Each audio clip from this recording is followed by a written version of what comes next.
secure terms of employment lead to counterproductive workplace behaviors. So the last example that we show in the paper is called Ribbit Head, which is a really funny story as well if you ever had a chance to read it. It was probably my favorite out of all the ones that I've read. And basically it's about a gentleman who works for GM. He's on the assembly line. And it's sort of a monotonous job. You get the idea through the story that it's not very interesting. And so they invent these different games to make the time pass a little bit more easily. And so they play ribbit hockey. They do what they call doubling up, which is when one person does the job of two people, and one can relax or drink or smoke or do things like that. And it's interesting in the story because the manager that they had during all these different kinds of actions said, you know, as long as you get your work done, that's fine. Just get the work done, meet the quota, do whatever you want to do other than that. Well, they have a change in management, and you see someone come in who's much more by the book. No, we're not going to do anything except for what we were told to do, etc.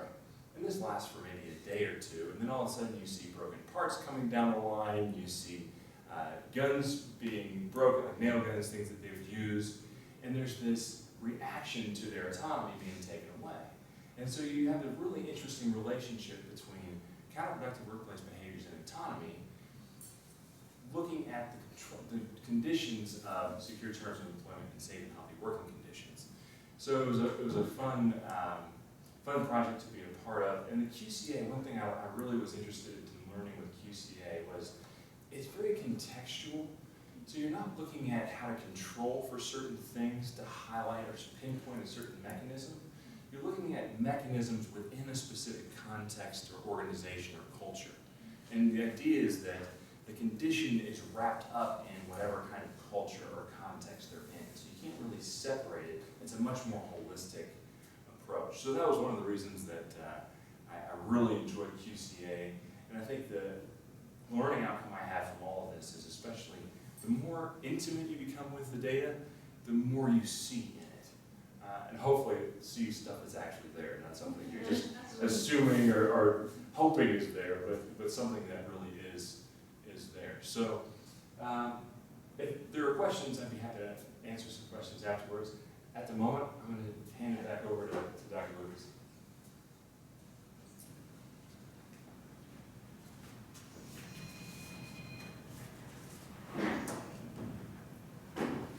All right, so this brings us to the concluding slide, which is where we are now along this path.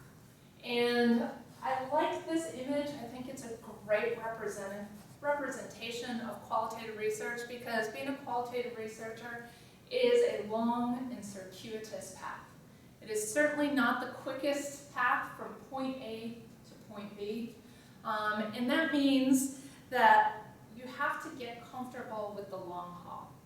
You have to get comfortable with really long data collections that might take weeks or months or even sometimes years to complete. With qualitative data analyses where you're just raking through piles and piles of qualitative data, sometimes thousands of documents to reach your conclusions. What I think is also interesting about this is that we see some fellow travelers along the path, but it is not a jam-packed superhighway that you would have with quantitative research, the fastest way from point A to point B. There's fewer people on this path. So if you are going into a faculty position or continuing into a faculty position on a qualitative path, you have to realize that you're going to be alone much of the time. Your colleagues may not be joining you. They may not understand where you're going. So it's important to be kind to your fellow travelers, to look out, put signposts out, to help other people find their way, to look for other signposts that people have left, to welcome people into your journey, like I've recruited Cole, partially into my journey, because it is a long process. So that's why groups like this are also really important, because you need to identify who those fellow travelers are. But the path is an interesting one, and I think it's one one that's very worthwhile to follow. It's enabled me to carve out a very specific research agenda. No, there's not 20 articles or 30 articles that I've written on this topic over the years. They've been slow, they've been a couple years apart. But I think that it's made important incremental contributions to understanding workplace dignity.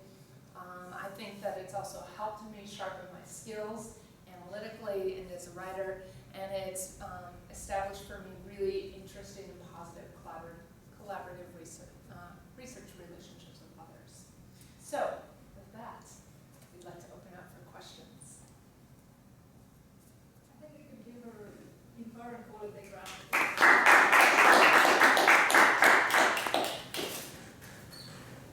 Okay, one of the questions that I was very curious about is when we set up this talk and we were so excited to have Dr. Lucas and Qualitative Cole as well as a part of the team was, but how do you have these graduate student faculty partnerships and how do you make that work?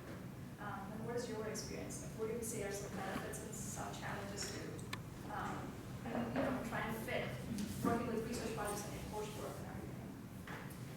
Well, for me, it's been all benefits. I think qualitative is really interesting as far as just a whole methodology. It really incorporates the story and the context, which I find extremely interesting looking at data. And, so I've really enjoyed learning qualitative methods. I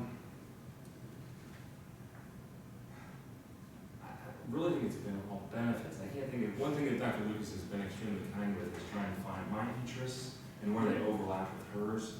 And so the dignity piece is really interesting. The entrepreneurial passion piece was great because that's right in line with That's what another we're study saying. that we just. Yeah, it's another paper. And so she's been very gracious in finding those overlaps with me. So it's been really easy in that regard, especially. But I'm not sure if that really helps. Yeah, that does help, because I know we have a bit of a mix of students, faculty in the room, so that's helpful. I was curious, about the fuzzy set analysis. Can you talk a little bit more about that? I'm sorry, I didn't do a very good job explaining. So the whole idea, more broadly or more specifically, what do you? More specifically, I'm not very familiar with it, so Okay. as if I weren't familiar with it, Yeah. tell me about your experience with it. So is to find specific cause and effect relationships. And one thing I really like about fuzzy set is it doesn't assume there's just one cause for a specific outcome, or even if you think of an outcome being D, A plus B plus C equals D. They have this thing called complex conjunctural causality, and with the idea of you can derive an outcome multiple ways. So you could go through one path to get to the outcome, or through another path to get to the outcome. And it can depend on the context, it can depend on the structure, various things to get to that outcome. And so what QCH tries to do is pinpoint those relationships that get to the specific outcome, if that sort of makes sense. So they call them recipes, which I mean, that works well, I guess, but there are multiple recipes to arrive at a specific outcome. Does it sort of? Can I add a little bit to it? Yeah. So it requires, first step, identifying and coding in a real simplified way different variables across qualitative cases. So if you have, what department are you in? I'm in the College of Education and Higher Ed. Okay, so if you have, for example, cases with different schools and you wanted to look at student outcomes, you would have your 20 schools or 100 schools, and then you might have coding on teacher empowerment, whatever the variables are that you're looking at or things that you might contribute, which could be coded anywhere from 0 to 1. And then you would apply this Boolean algebra to it, and it would kind of show you which combinations of those variables predict student learning, right? Yeah. So it's a good way to seek those patterns in otherwise unwieldy cases. So would you then suggest that those patterns need to be like too exhaustive, or or how do you? So each path So going back to the way to coding, or when even if you say you recognize these patterns. Does that make sense? Yeah, it does very much. So, a couple of things. One is the assumption with QC is you're really intimate with the data. You know the data really, really well. You know the cases well, which is important because you're trying to identify these relationships within specific contexts.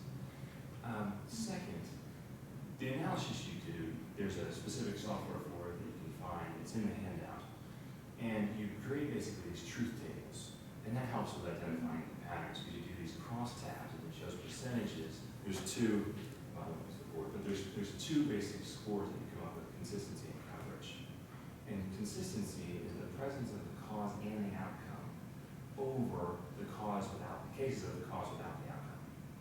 So you're doing these two scores, which helps you identify the specific patterns of relationships across cases. And basically, I'm guessing that you need to have at least 80, but preferably 90%. Yes, for consistency score especially, you need to really, so there's kind of a whole discussion on what the score needs to be.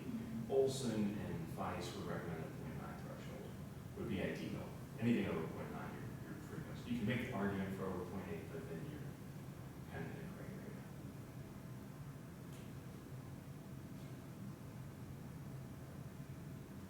So is, in entrepreneurship specifically, a couple of students, is qualitative research very widely done? Not widely done, more so in the UK. There's a lady, her name is, I think it's White maybe, who does a lot of qualitative research in entrepreneurship. And then Carton, who did a whole passion scale stuff, that's an AMJ paper, or her theory of animal pattern.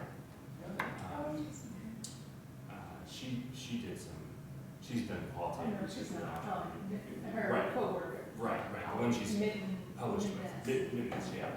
But Carton basically created an entrepreneurial passion scale and then has subsequently tested it, and she's a qualitative.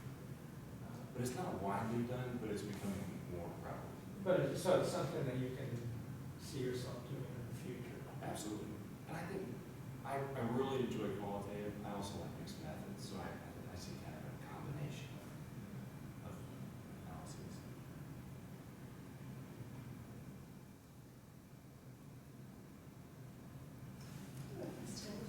So it's really wonderful. I'm sorry, I had a bit of a meeting. I got here late. I will look into your research. It's very interesting to me. I'm the College of Education, Human Development, and qualitative researcher, and serving as the dean right now. And very important, I think, for our junior faculty and our doctoral students to understand the spectrum of research methodology, how important qualitative, quantitative, mixed methods studies are, and that really solid, high quality, qualitative research can absolutely stand on its own and be very impactful, not generalizable, which quantitative But folks tend to transferable. want. I'm just having this conversation now, where did that go? Yes, exactly. So what's your advice to junior faculty or doctoral students who may be told, well, you better get on a research team with mixed methods scholars or quantitative scholars because it's going to be hard for you to get promoted and tenured, or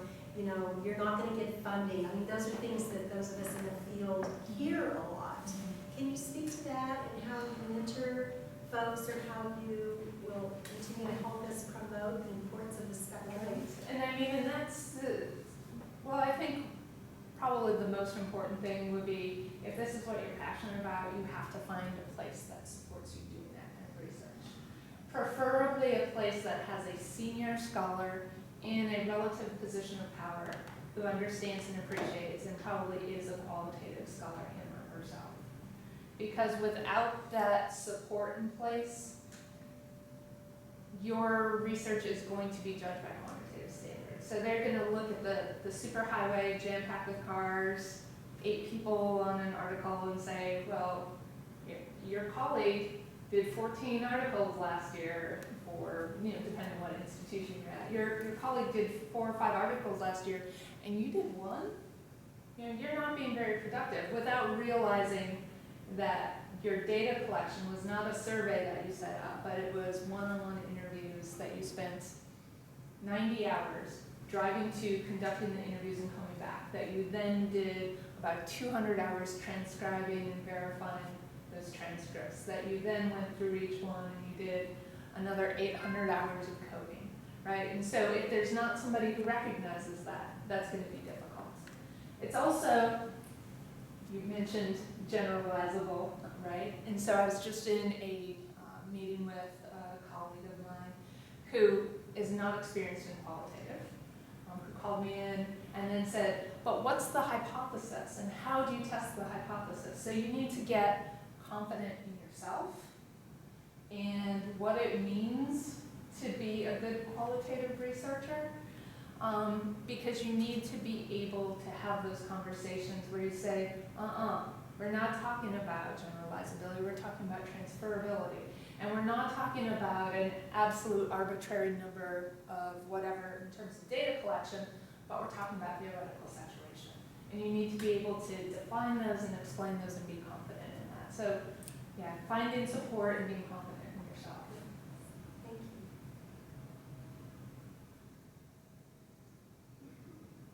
To add a comment to that, I also think it also depends on your discipline and also sometimes even which college you belong to in terms of how welcoming folks are or open about these different methodologies. Right.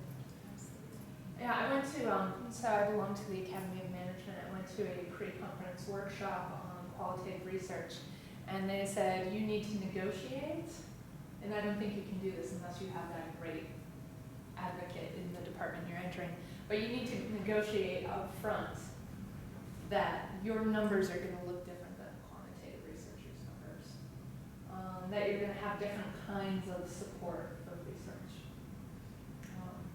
Yeah. That's great. I have another question. It's kind of very in the minutia, so I Oh, don't yeah. know if this is.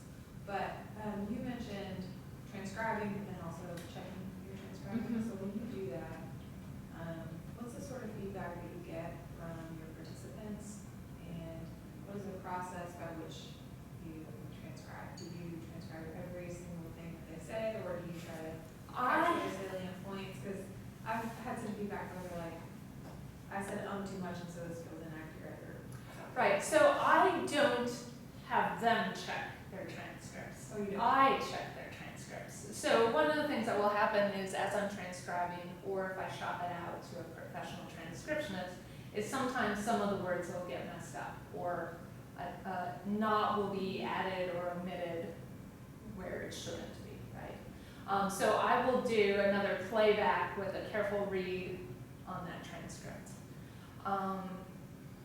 One of the things that you asked is how carefully I transcribe. I am not a super careful transcriber in the sense that if somebody stutters on a word, I'm not going to capture the stutter. And if somebody speaks in ways that they are dropping the G on the IMG, I'm singing, I'm not going to use stylized spellings. I will, with I will, if it's, I might leave that out. If they give me a big long, here's my answer, then I'm going to include that. But if it just sounds like a disfluency, I leave that out. Sometimes I do interviews in coffee shops, and so sometimes we stop and talk to the waitress and say, yes, I would like a refill. I leave that out. So I kind of get more to the words that are said without all of the disfluency. And the reason why I do that is because for my purposes, I'm more interested in meaning than conversation analysis. If I was more about conversation analysis type of analyst, qualitative analyst, I would do much more micro-level transcriptions. But I also wouldn't have 60 to 100 hours of interviews to transcribe either. And so what's the rationale behind not sharing the transcript with your participant?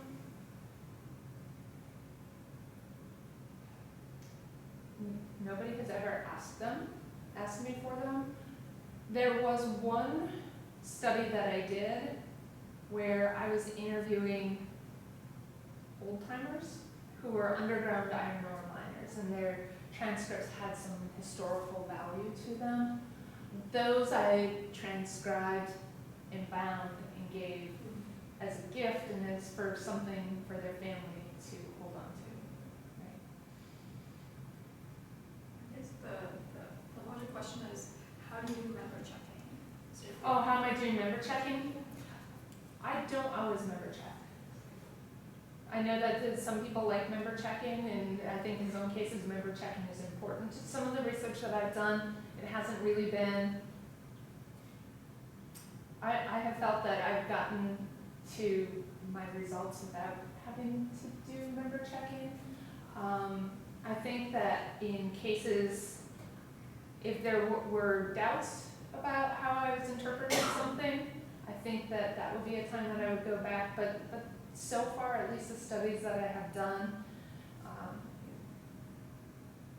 maybe I should be doing more member checking.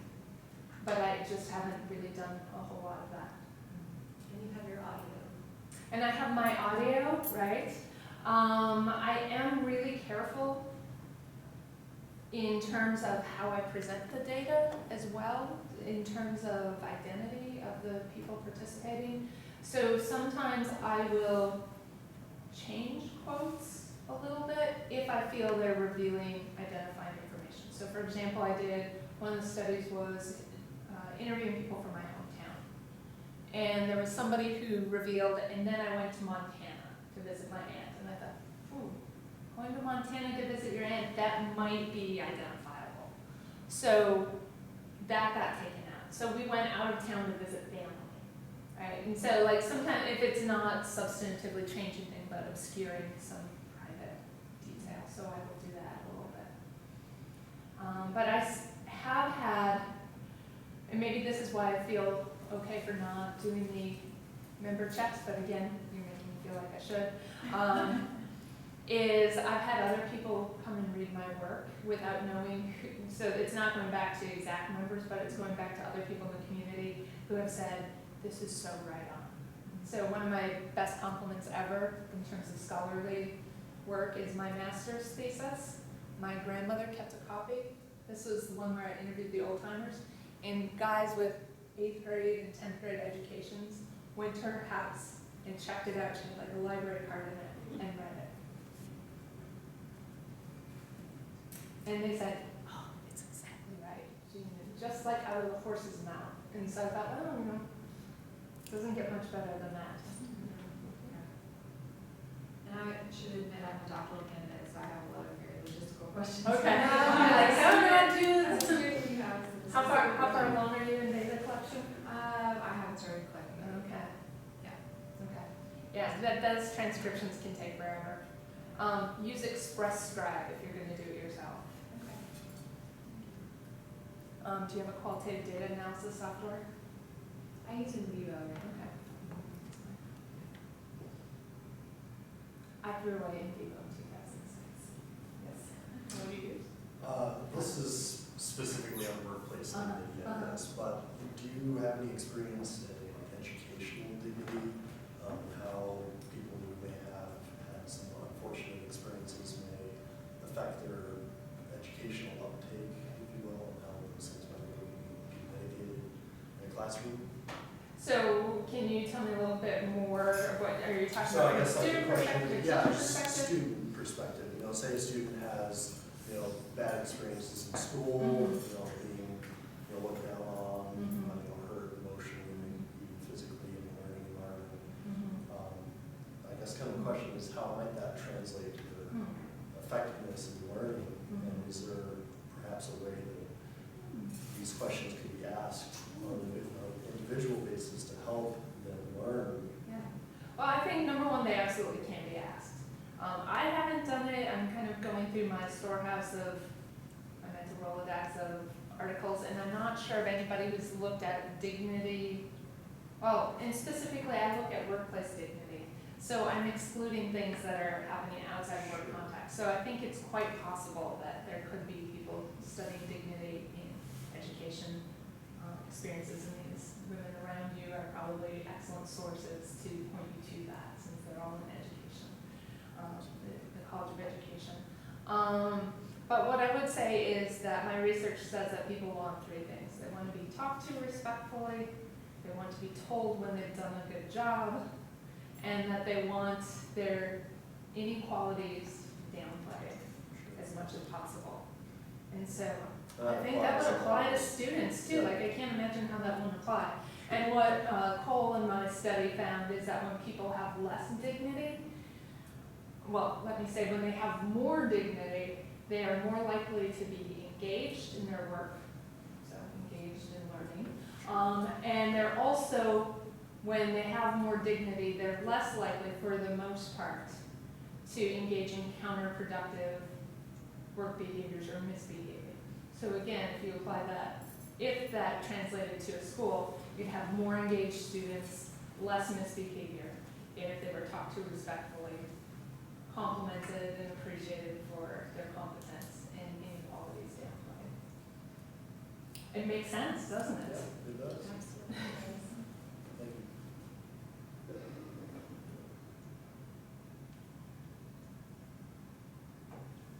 I thought it was interesting when you talked first about your study with, the companies that were making, the Apple and those organizations. So you talked about workplace dignity in that context, and then when you looked at LGBTQ, folks who were talking about those experiences, especially when you talked about instrumentality and inequality. In a sense, I found similar patterns emerging in how you can see the connections between the experiences seem to be, the patterns of experience, especially when you have your dignity violated, depending on your identity in one way, in how you identify yourself as a person, versus, and in addition to what you bring to the workplace and in the culture of the workplace, and also can either add or exploit or violate dignity in different ways. Yeah, absolutely. And in fact, you're kind of tapping into these two fundamental philosophical bases of dignity. So dignity from a philosophical standpoint would say, one, that everybody has an inherent equal human value. So just for the sake of being a human being, you have equal value to anybody else. But then there's sort of this earned dignity, so coming from this basis of dignity as sort of a badge of honor, something reserved for dignitaries, right? People with more dignity than others. That there should be opportunities in a workplace, even though it's instrumental, right, and unequal, to earn all of the dignity and worth that you have the capacity to earn, right? And so in that case, it's unequal, presumably equitable, but an unequal dignity. So those two, earned and inherent dignities, kind of fight in the workplace context. That's really ideal. Yeah, absolutely.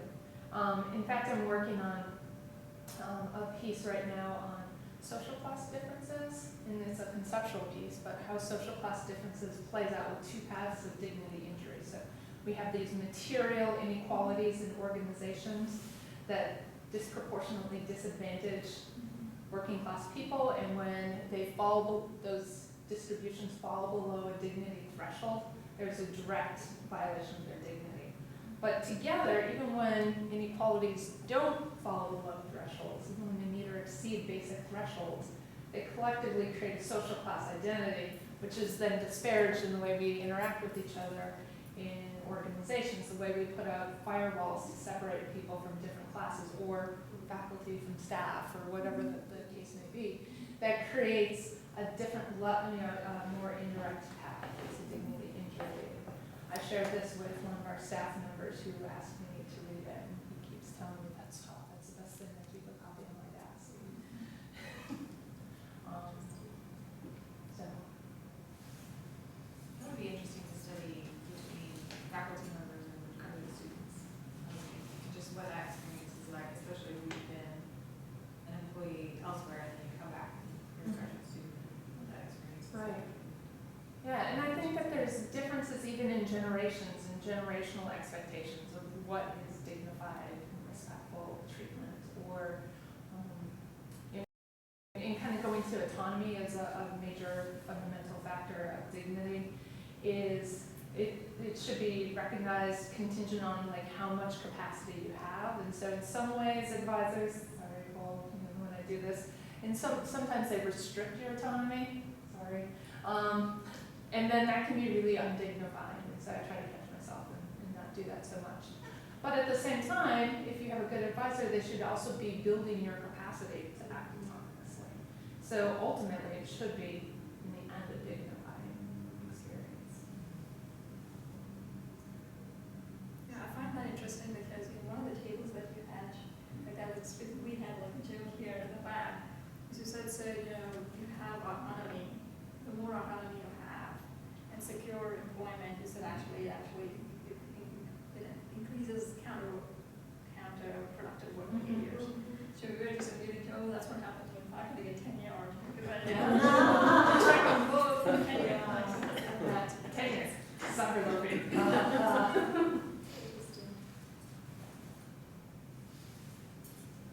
right, do we have any other questions?